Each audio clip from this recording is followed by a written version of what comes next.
Hello friends, in this video we are going to build this chatbot with Gemini AI.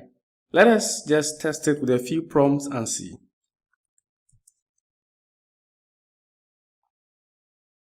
So I can just say, can you draft a poem about the solar system? And then it brings up a poem about the solar system. Of course, I can continue to ask it questions and it will answer in a conversational way. So this is what we are going to build from scratch. We will design the front end and also work on the parts that you have to also connect to the API. So if you like the video already, be sure to give it a thumbs up and then let us get started. The editor of choice for this tutorial will be Visual Studio Code. You can use any other editor as long as you know your way around it. But we need Node.js installed. So if you don't have Node.js, just come to nodejs.org and then download the recommended for most users. That should be fine for what we are doing. So I'll bring up my terminal and then here we'll create a new Vite project. We'll be using Vite and then we'll be also using Tailwind CSS for our CSS styling. Here I can just say npm create and then Vite at latest. And then we just bring dot so that it will create it in the current directory where we are, this Gemini chatbot JavaScript. In that way, it will not create a new folder and then put that one also in. So you can just hit enter here. It may prompt you to install Vite. Make sure you install that. And we'll be using vanilla JavaScript. And then this is JavaScript we will not be using TypeScript. So when we come back to Visual Studio Code, you should see that all these ones have been created for us. That is great.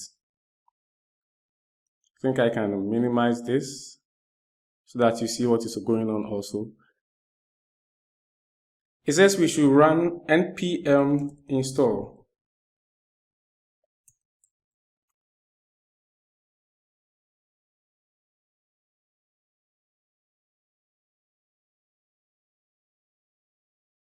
And then now npm run dev.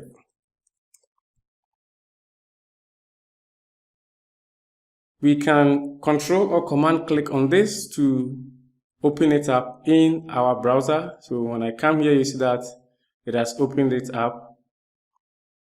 And I can be clicking this button, but this is not what we want to be doing. And so let me put the editor and the browser side by side so that we see what we are doing and the changes that occur in real time. Okay, so we have our browser to the right and our editor to the left. What we want to do first is to come in here and then come into main.js. Let me bring up the font.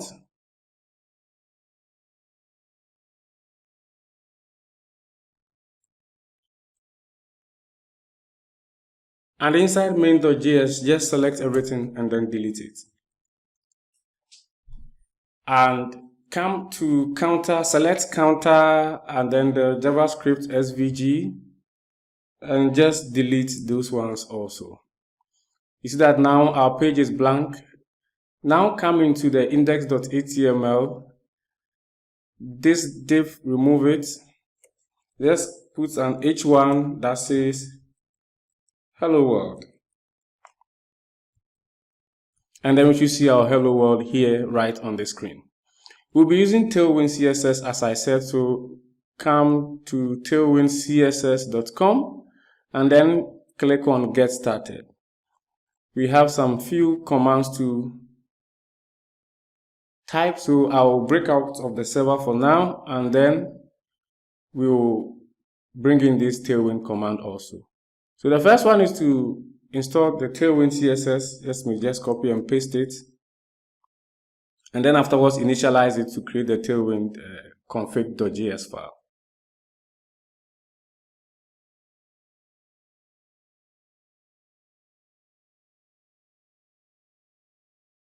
Okay, that is done. The next step is for us to add this, modify our Tailwind config.js file. So we can come in here. You see that it has been created here. And in here, we just have to tell Tailwind CSS where we'll be writing our classes. And we can just put start.html to tell it that all HTML files in this directory, it should just look out for those places. And then the utility classes will be there. That's where we'll be writing them, and then we should apply the styling. It also tells us to create a main CSS file, which we'll do by just saying search, and we'll call it input.css. That should also be created for us here. And inside it says we should paste this code.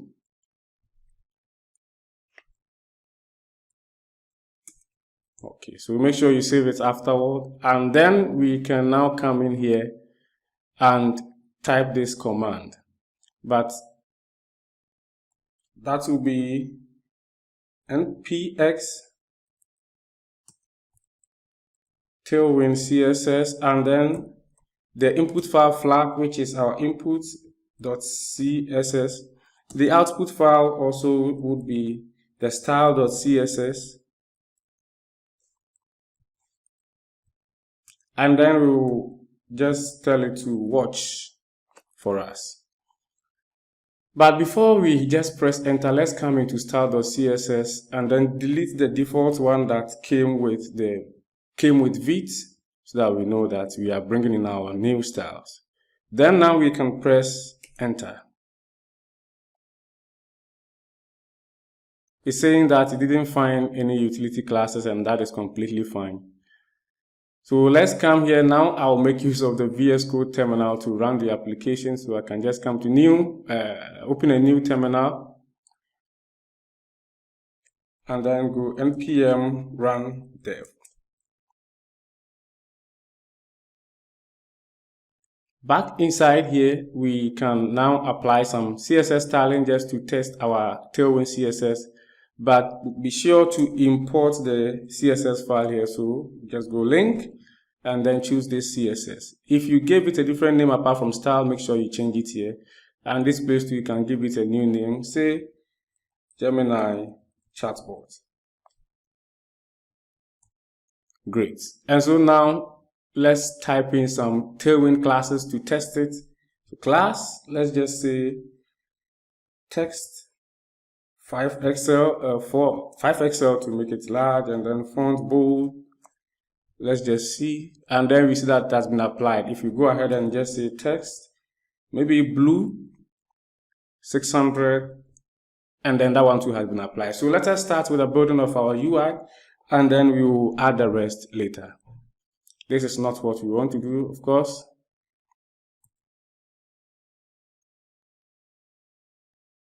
The colors we'll be using, let's just add them here. So inside our Tailwind config.js, you go to extend and then to type colors. And then let's just, I have it here, so let me just copy it and then paste it.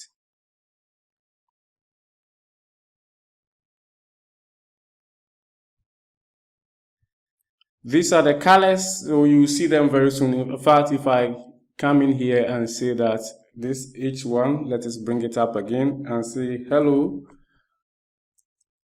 and we give it a class of say text, and then the gem green or deep, you see that's just a green color, that green color over there. Yeah.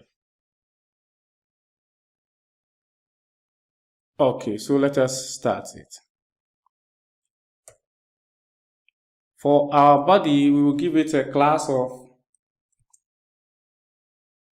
w-4, and then the min h will be screen, so that should be the minimum height should be 100% VH, that is what it means, and then it will be flex, flex column,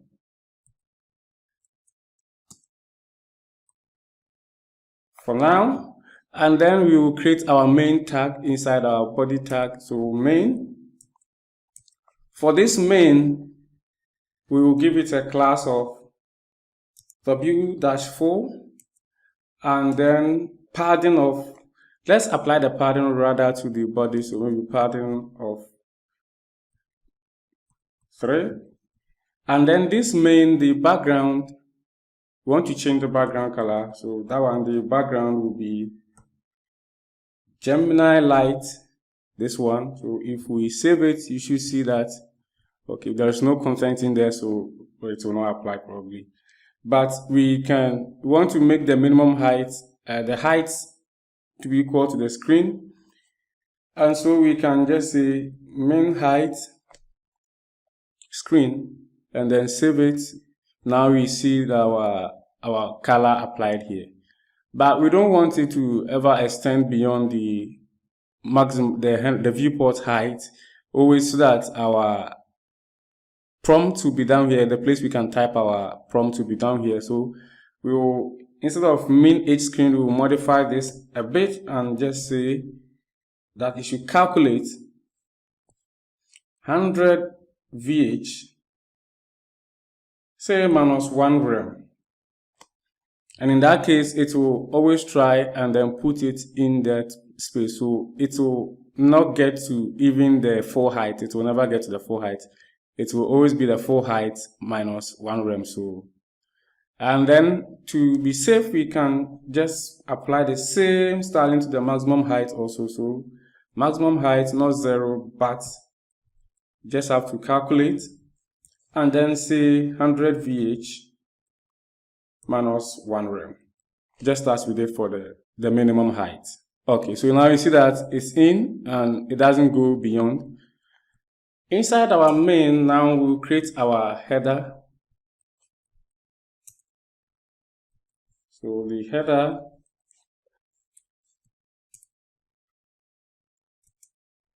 not the head, the header.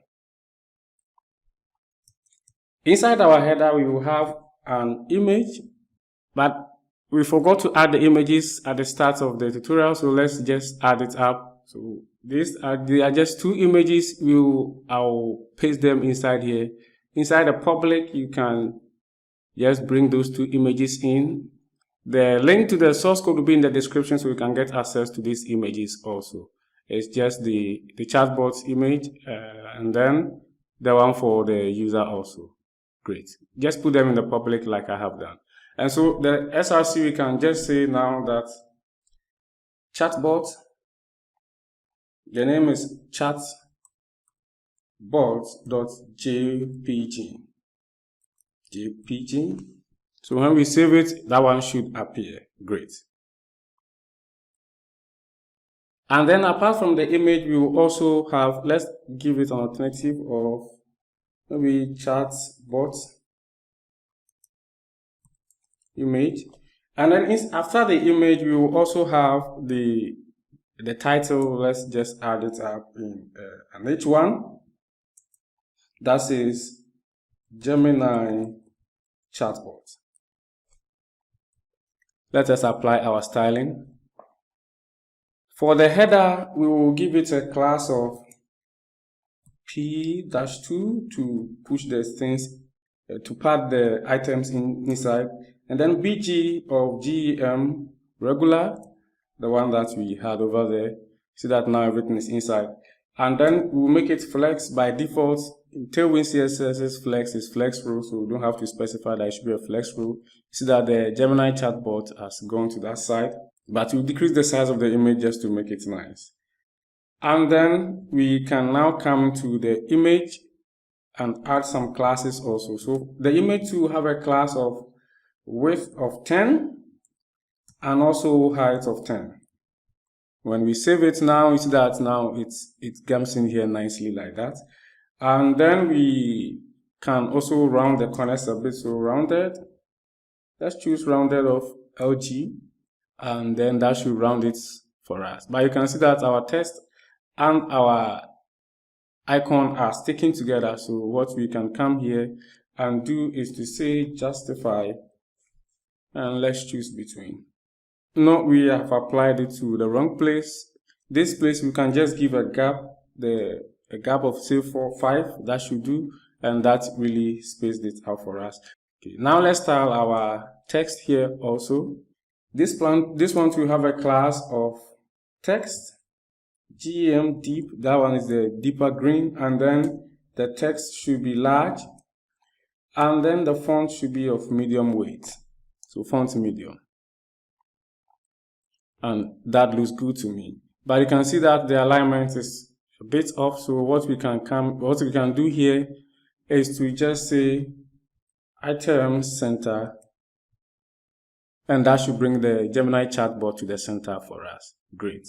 So that is it. We are done with our header. Now let's come to the chat area.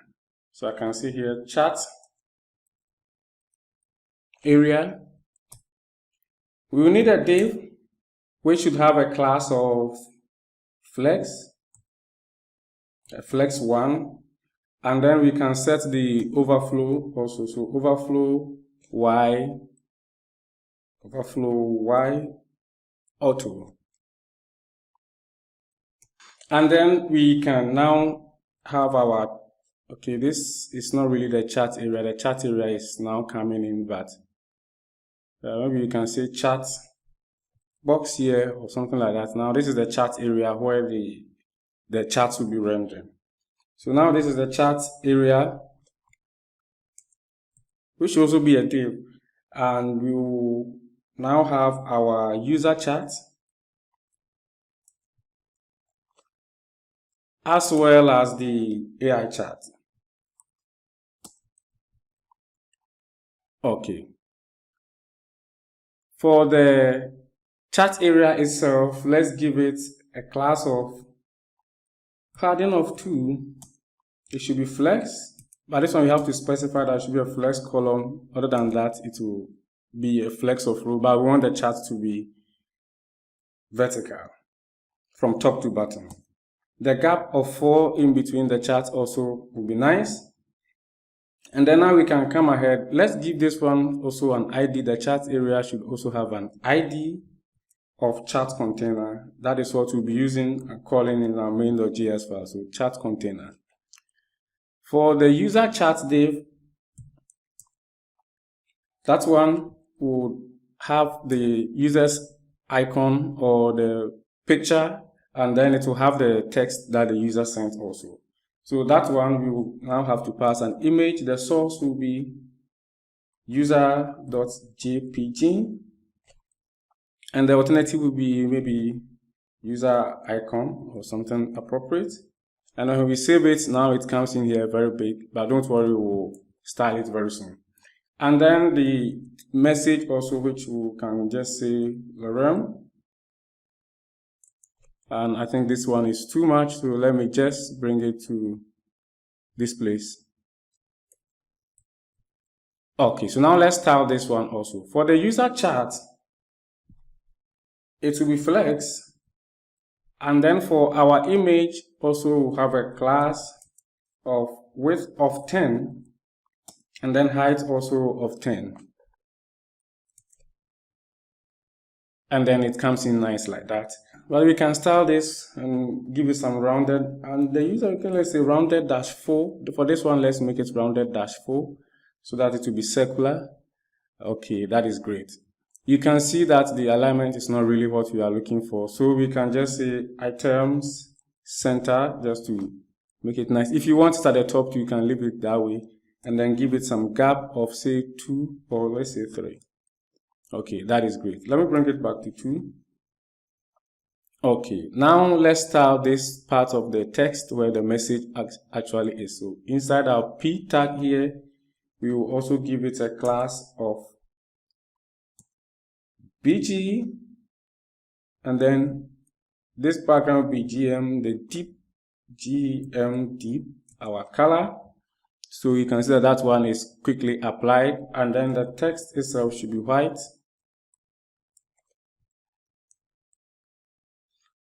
We can give it some padding just to give it some breathing space. So padding of 1 should not be bad. And then we can round the corners a bit. So rounded, let's pick the MD. And that is already looking great, but let's just apply some shadow also. Shadow, let's pick the MD. And that is completely fine. So what we have to do is now the AI chat div. which is very similar to this one. So let's just copy up to this point, the image and the, so we can just paste it in here like that, and then apply the styling to make it nice. So it should be flex. That will automatically make it a flex, so flex rule. So we can give it a gap of 2 like we did for the other one. But this one, the image will be at this side, and then the text will be at the right side also, rather. So let's just change their positions. The text just should come before the image, and that is all. But you can see that it doesn't really go to the right. So we can now apply some style here, sorry, and say just say justify end. And that should bring it to the right for us. It's not really necessary, but it's also, I think it will be good to also make the user's chat justify start, so that it will also just bring it in here. Even though it's always justify start, but you can now also be safe here. For the AI chat, the image will be Chatbot.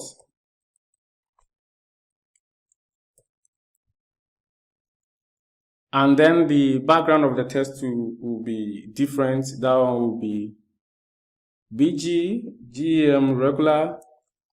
And then we just want it to set it at 40. So the alpha 40, but the text should not be white. The text should be GEM deep. And then that is so great. So now we know that this one is working. Let us work on our form, the one that will submit that will have the user input for the user to submit their form. Still inside our main, we will come here and maybe say or prompt or something like that. So prompt, which will be a form with a method of post. The action, we can get rid of it for now, or just leave it there like that. And then this form will have a text area. The name will be prompt. The ID will also be prompt. The number of columns, 30. The number of rows, let's make it 4. And you see that that one also came in. Let's bring our submit button also there. So button, submit. This one, the value or the text inside will be sent. And that should do it for us. Okay, so now let's style our form also. For the form, the class will be, maybe say, let's give it a padding of 2, so that it just have some breathing space. And then we can say h fit. Now let us style our text area. So that one too, we can give it a class of w-4. It should have a padding of 2 and rounded, empty. We can also say that the resize is none. We don't want to be resized. If you want it, you can leave it that way. And then when we can, let's save it now. So when we focus it, we want to remove that outline. We can now say focus and say outline none. But we can also give it a placeholder here. So placeholder, and then we can say enter message here.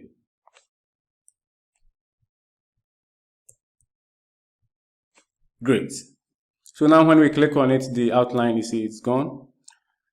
And let's style our button here, our submit button. So the class of this button should be w-4.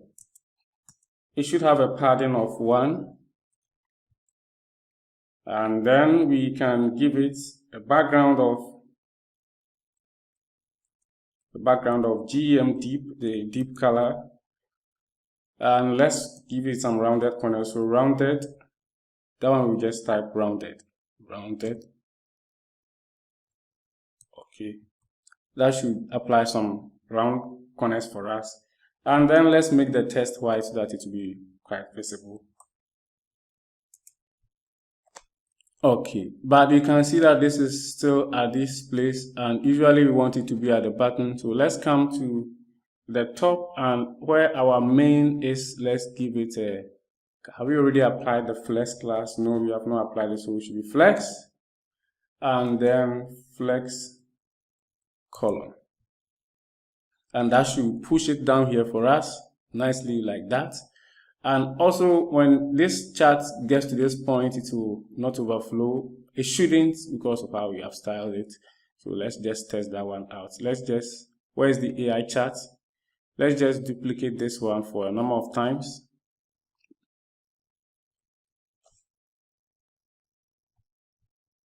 And then save it. Now you see that it didn't, this place still remains the same, but this place is scrollable as the chart grows, because we set the overflow properties well.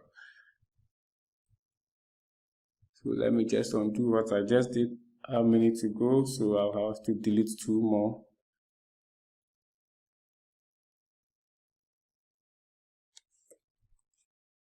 One more.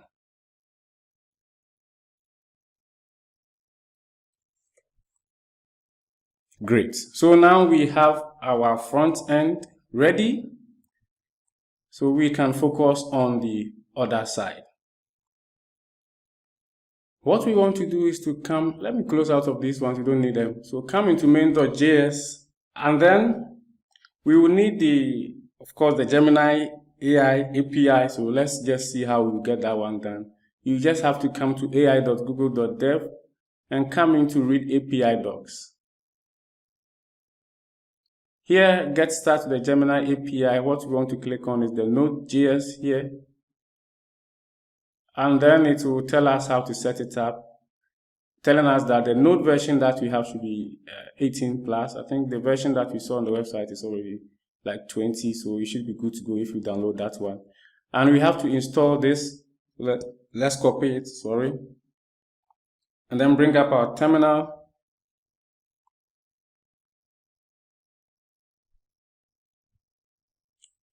And then paste it in.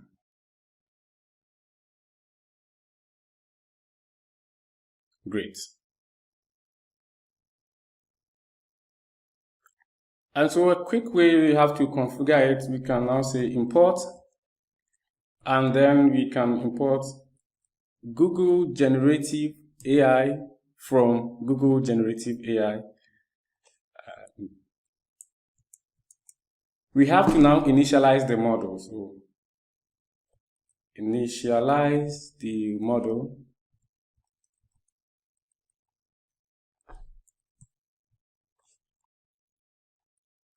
Okay, and what we have to do is to just create an instance of it. So const gen AI, that should be equal to a new Google Generative AI.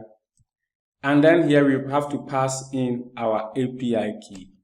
Before we go and get it, I will recommend that we create our environment file, our env file. So that will be .env.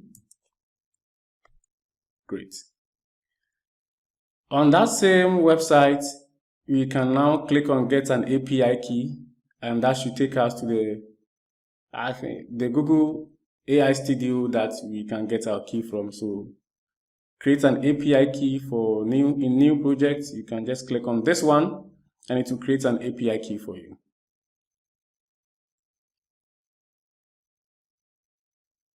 Just copy that one.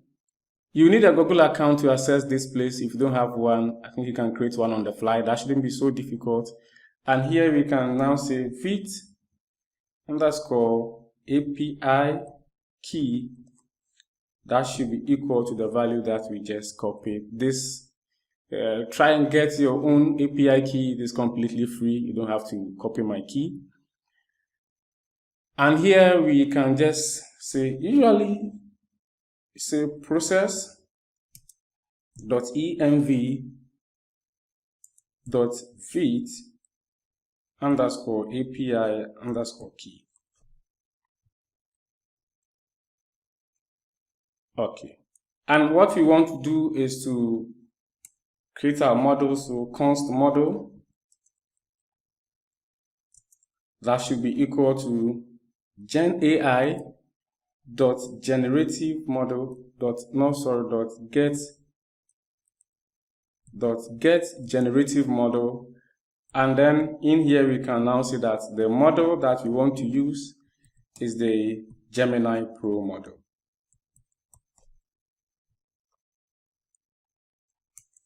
After we have our model, we can, if you come back to the documentation, where is it?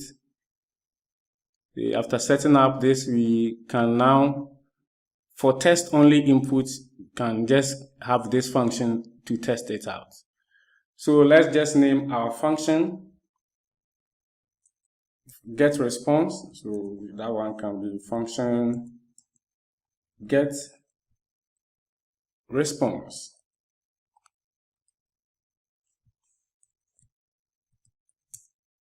And then in here we can say maybe results or something like that. So const, or should we say message? That should be appropriate. Const message equal to, and then we can await model dot generate content, this one, and then we have to pass in some message. So let's just say hi, and you see immediately that we have to make this function async. So async, and we just have to pass in this message, the message that will go to the bot. And then we can now say const response, that's the response that we get from the bot. So response, that should be equal to await message dot response. And we can render out the particular text, so it comes in as an array of objects, so we can, an array of text and other stuff, so we can just access the text part of it by using response.text. So we can also say that const text should be equal to response.text, and that should fix it for us. Be sure to include the open and close parentheses. So what we can do now to test it out is to log this thing to the console and then say text. Okay, so we have to call our function here. So get response, get response, and then that should work. If you go to our console, we should see that this message has been sent and a reply has been given. Now it says here that uncaught reference error process is not defined.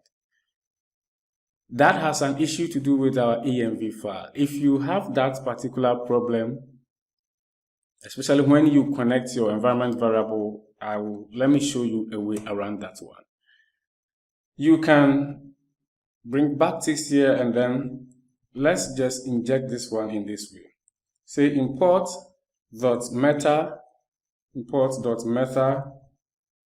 .env.vit,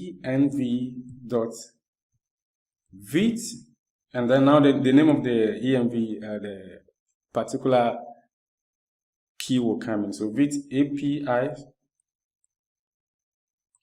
key. This should fix that error that we saw.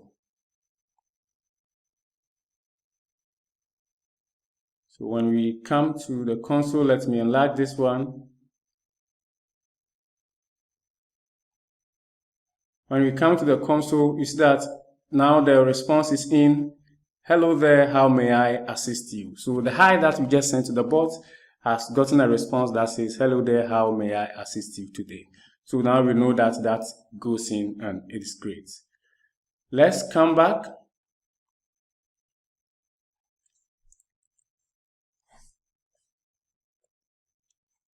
So what we want to do now is that every time we have to get this message from here, so we can pass it in here rather as a prompt, because we'll not be typing it in here hard-coded. Let's get rid of this. We know that it works. And so now we have to get the prompt from the user from our form. And so we will create a handle submit to handle the submission of the form, which we can now say function handle submit, and here we have to pass in event, and then event.prevent default, to prevent the default behavior of the form, that is when it is submitted, not to refresh the page. And we can get the user's message. Let user message to be equal to document.getElement by ID, and remember that we named it prompt down here. So that is prompt, we have to bring it in. And then now we can check whether the user just pressed the submit or without typing in anything. So it shouldn't be blank, the text shouldn't be empty. And then we can now say that var prompt should be equal to user message dot value dot trim. So we want to trim it from all the white spaces, we want to trim it off, and then perform a check. Say if the prompt is empty, then we want to return. We will not do anything. Other than that, if it is not empty, then we have to find a way of fixing it or injecting it in here inside our chatbot area or chat area. So what I want us to do is to come to this chat area where we see the user chat. Let's just copy everything here, or cut it rather. Come into the main.js, and then before the handle submit function, you can also put it afterwards, so it doesn't really matter. And then now let's create a function that will now take in the data from the user and then create this chat div for us so that we can inject it into our chat area. So we will call it that one, user div. And then it will take in the data.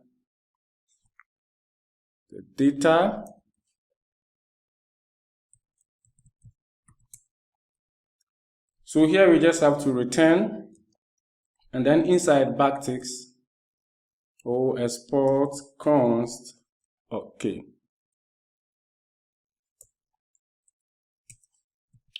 We just paste in the code that we copied from our front end or from our HTML file.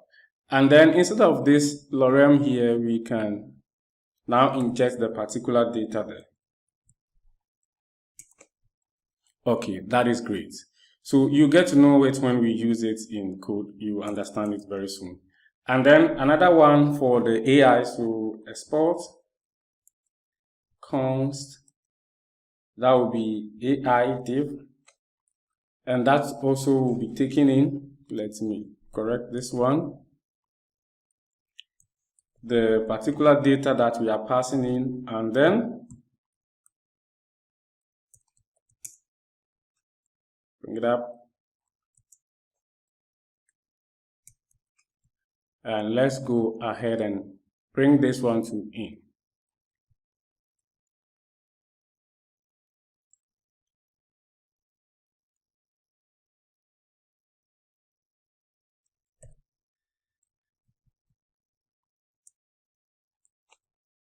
Okay, so now this place is completely blank and it's understandable. So let me just give a comment. So AI chat div, and this one will be user chat div. Great. So when we get the user's message, what we want to do is now say, let's get a chat container also. So the chat container or const chat area, let's call it chat area. So chat area should be equal to document.getElement by ID, and remember we called it chat container here. Where is it? Yes, this chat container. That is where we will inject the div that we will create. So let's just get it. And then when we get a message, we can now say chat area dot inner HTML and then plus equal to, and what we want to do is say user div and then pass in the particular prompt. And so now that we have this, we have to bind the submission of the form to this handle submit. And then we can also get the form. We give our form an ID here. We didn't, so let's just give it an ID here of maybe chat form. Okay, so the form itself should be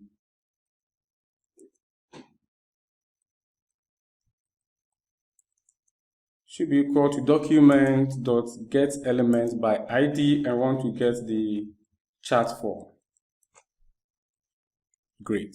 And then bind the submission to it. So we can say chat form dot add event listener, and this event listener will be a submit, and then want to bind into handle submit. So this one should take care of it for us. If we type in hi here and then hit submit,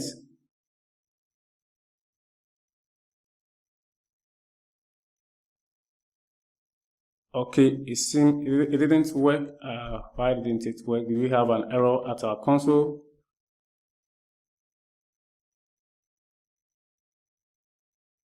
There is no error.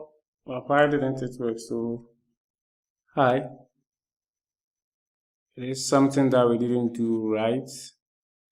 Okay, let's log the response to the console and see. So we can say user message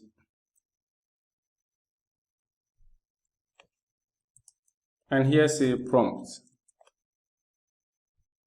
No prompt, yes. Let's go ahead, inspect.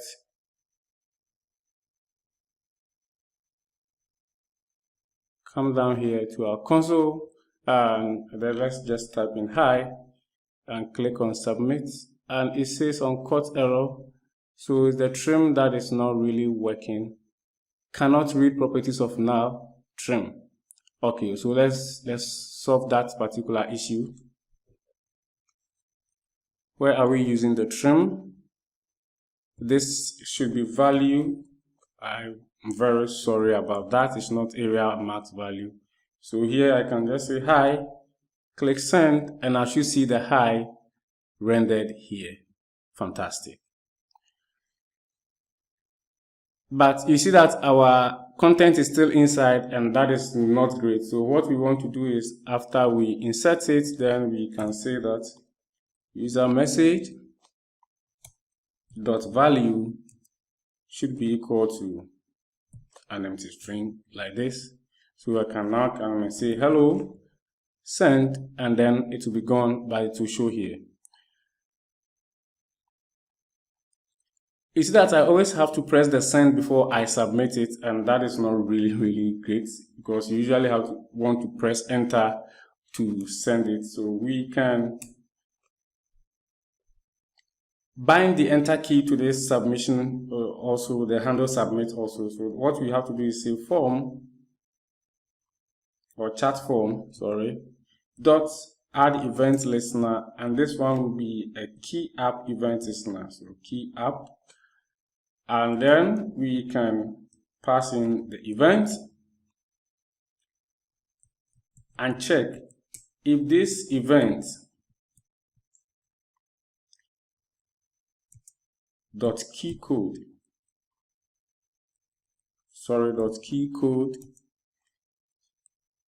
is 13, and that is the enter key. Then we want to call handle submit and then pass in the particular event. As simple as that. So let's just test it out and see. Hello, I pressed enter. You see that I didn't even come here to click on it and it worked. Another hello, and then it worked.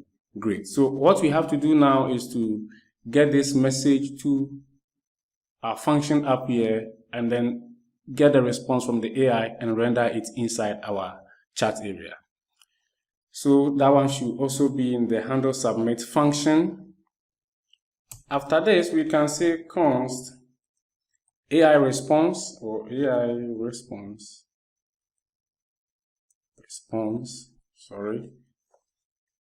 Get response, and then we can pass in the particular prompt.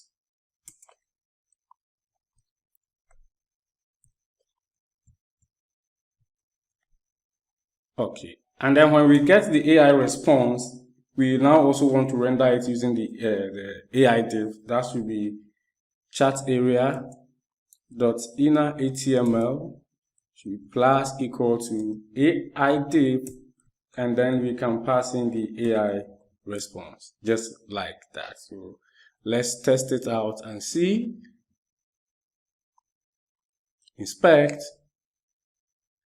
and then our console here, so we can say hello, and you see immediately that it says object promise.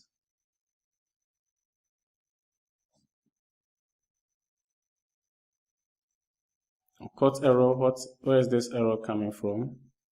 Okay, you see here is this object promise, but usually did we even tell it to long it to the console? Yeah, it did, but we didn't see the text. What we can do to solve this issue is to await the response here. So we can say await, and then once this is await, this function handle submit should also be async. This should solve this for us, so we can now test it again and say hello, and then it still did give us the error. So get response, it says content. Let's just look at our file and see what the issue may be.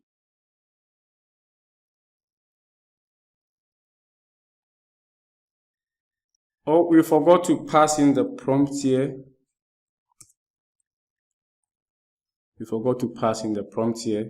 So if we say hello now, we should get a response from the AI, and it says greetings, how may I assist you today? That came, but it still told us here is undefined. Let's go ahead and look at that one and then fix it. And you can see that we are just logging it to the console, which came great, but we are not returning it. So we can say return text. And this one should now also show it here for us. So we can say hello, and then says hello, how can I assist you today? So great, this is completely working fine. But there's one more thing I want to show you. If we say it should give us maybe a list of something, it usually brings it up in a markdown file, in a markdown format. And let me show you what I'm talking about. Let's just tell it to, how do I prepare for a job interview?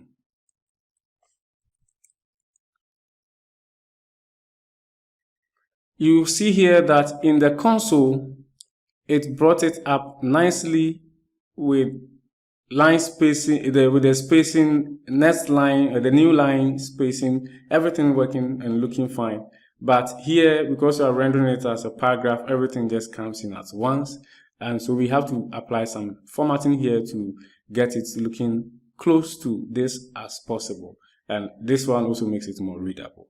So what we can do here is to come back, and inside here where we are rendering the AI div, instead of a P tag, let's make it a PRE tag. That should take care of some of these for us. So I can ask the question again, how do I prepare for a job interview? And then you see that it's brought it in here for us, and it's listing it just like we wanted it to. But we are not seeing the markdown as we are supposed to see it. You see that the asterisks are there, but the markdown is not really showing. We want it, if it is rendering bold, it should be bold, because usually in markdown, when you see these things, then this particular line should render as bold. So let's fix that one also. And we will need to install one more package if you want to do that. close out of this. So let's just come and install. Where is our, let's bring up our terminal. And then we can say npm install markdown 8 -- save.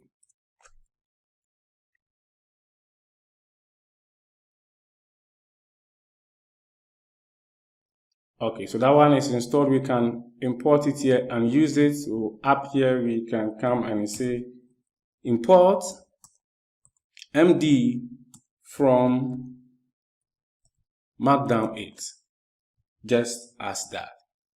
And so where we are rendering it out here in the AI response, we can now say let md underscore text should be equal to md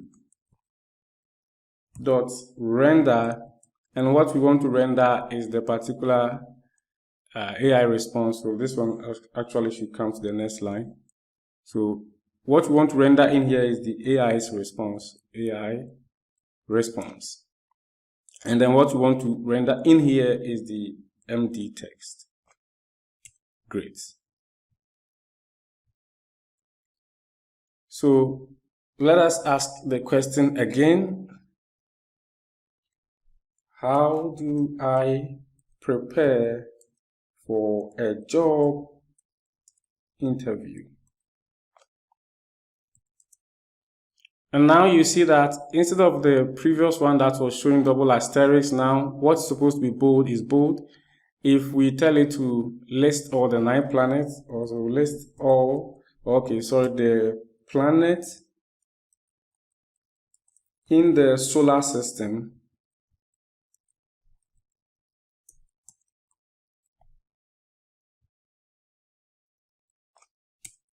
I'm expecting it to bring up a list. Okay, it didn't do it like we wanted it to, but I think it still did it like a list. Let me see how the response came.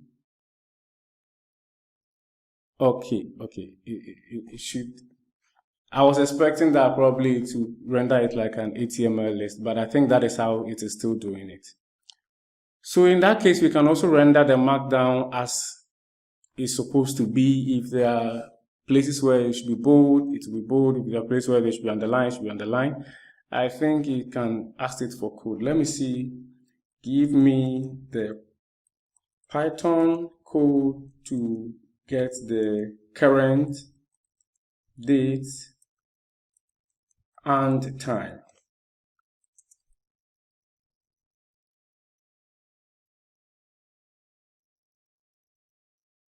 Okay, so import date, time, and all.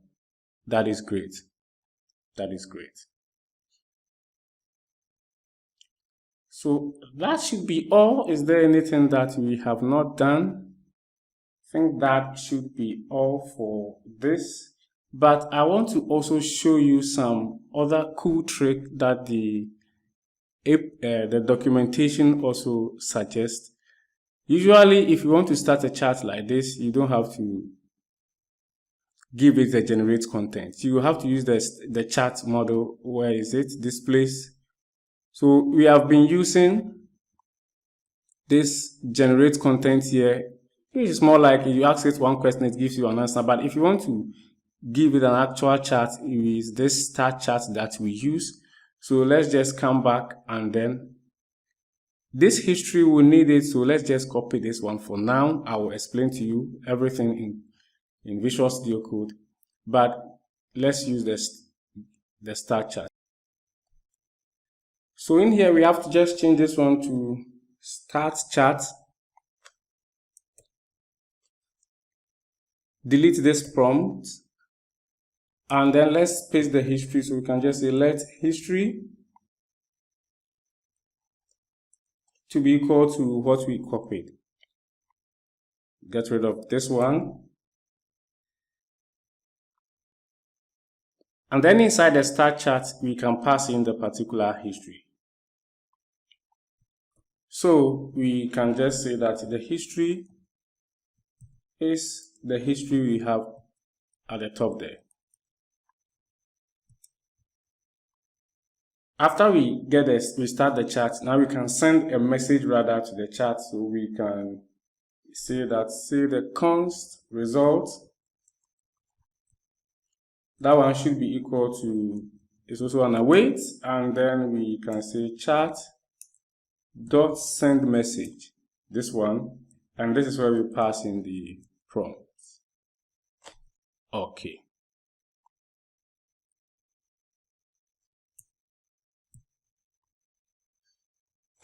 Okay, so now everything is working fine. I just have to change this comma to the semicolon. So now, this history that we have passed in here, this one should now be results.response. This history that now we have passed in here, we can, based on this, and ask it some questions. So we can, let's say that based on the above information, how many paws are in my house?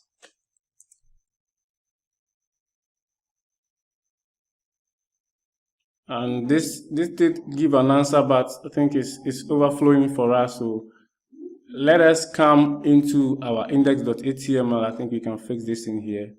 We just have to add a class of whitespace pre-wrap, but this is not where we will end it. I just want to get it here rendered in our CSS file so that we can add it inside here in our main.js, where the AI chat div is.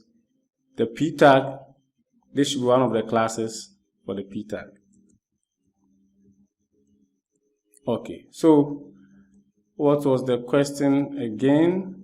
Okay, based, okay, I can even say, so how many paws are in my house? So since you have 2 dogs and each dog has 4 paws, there are a total of 8 paws in your house. So is that this response or this answer is based on the history that we provided it here. And if you want to make this very conversational, this is the way that you should go about it. And so we can now, let me just cut this one for now, because we don't need it at first. At first, we let the history be empty. And then as we start the chat, we will begin to build up the history also. So inside the same handle submit function, where is it? Here. After everything, we can now say let user row or new, okay, user row or new, let's make it new user row. So new user row to be equal to, and then we can paste this one in there. So the role is user. Now this one becomes redundant. The role is user, and then the message here instead of this will be the prompt. And then we can equally say that let new AI row, this one, new AI row should be also equal to this, and then the AI response. So AI response, here, this one will not take the markdown test, so AI response. And then we can push this one to the particular to the history. So we can now say history dot push. Let's just first push the user's own, so the user row, the new user row. And then afterwards, we can push the new AI row. Great. And let us console log the history so that we see something. So log the history for us, so history. And that is great. Let us check it out and see.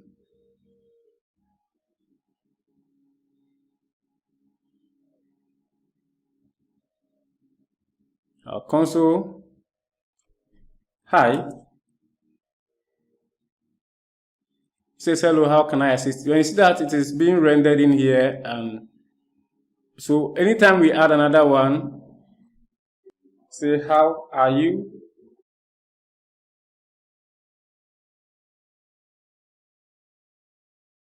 And then we did get an error.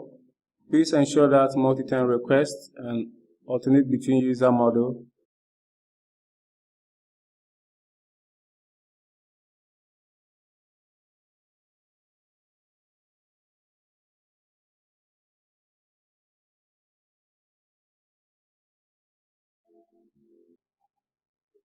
Okay, I have found the error, and that is because its copy and paste is not really that good. This one, the new AI rule should be model and not user. So it should be a model, not user. So I can come here now and say, hi,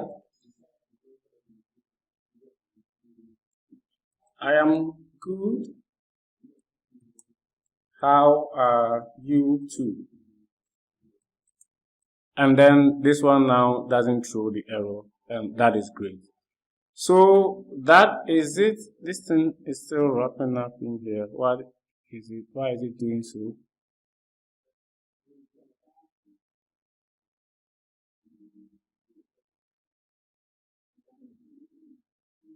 I was supposed to apply this class to the AI, not the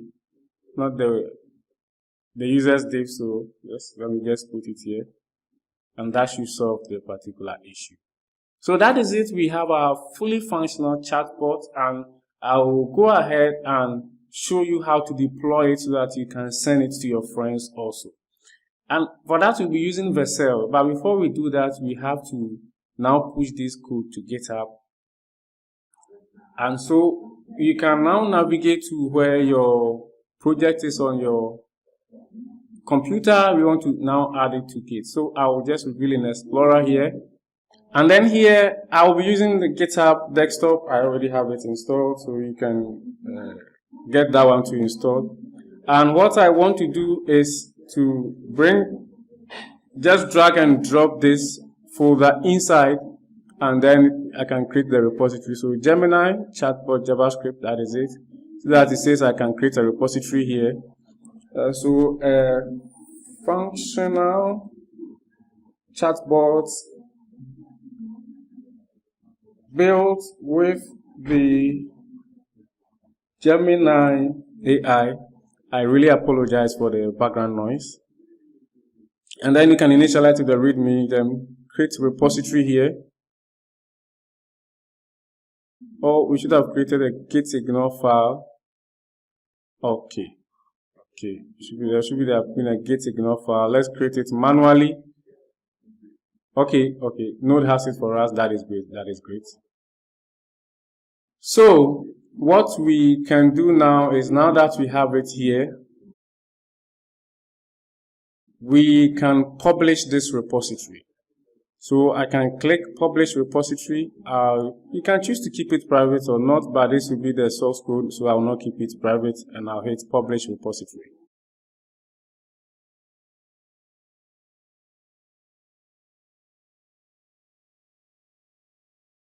And then I can now click on view on GitHub. It should open that particular repository on GitHub for me, just like this. And so what we can do is to come to Vercel.com, and then you can now publish it there.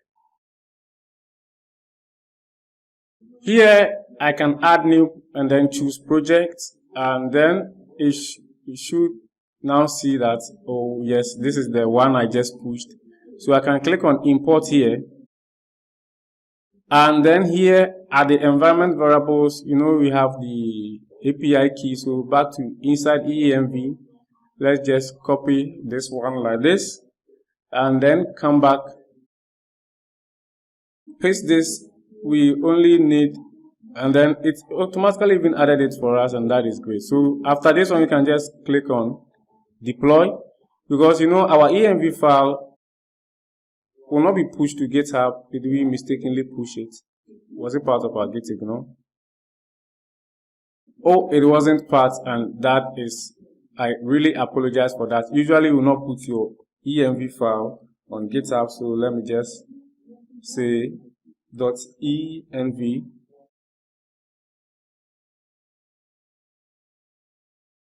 and come back to this place. I can just say updated git ignore. So removed env, commit to main.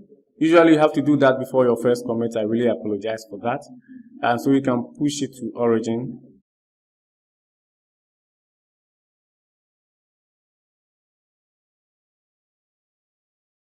But meanwhile, our thing has deployed successfully, and it says the congratulations. We can now share this particular link with anybody. So go to dashboard,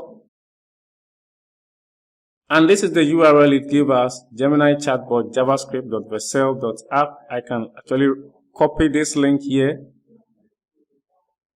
copy link address, and then even inside incognito, we just paste it and then hit enter, and then you see that it is here and it's working. I can say hello, and then you see that it works. Now this website is live. Anybody with this link can access it and then see the great work that you have done. You can give yourself some credit by maybe say Gemini Chatbot by, and then you can add your name, and that should let everybody know that you did it. So that, my friends, is how we build this AI chatbot with Gemini AI and continue on to host it and make it live. Thank you very much for staying up to this time. If you like the video, be sure to give it a thumbs up. It really gives me motivation to create amazing content. And consider subscribing if you are new. I'll see you another time with another video. Until then, it's goodbye.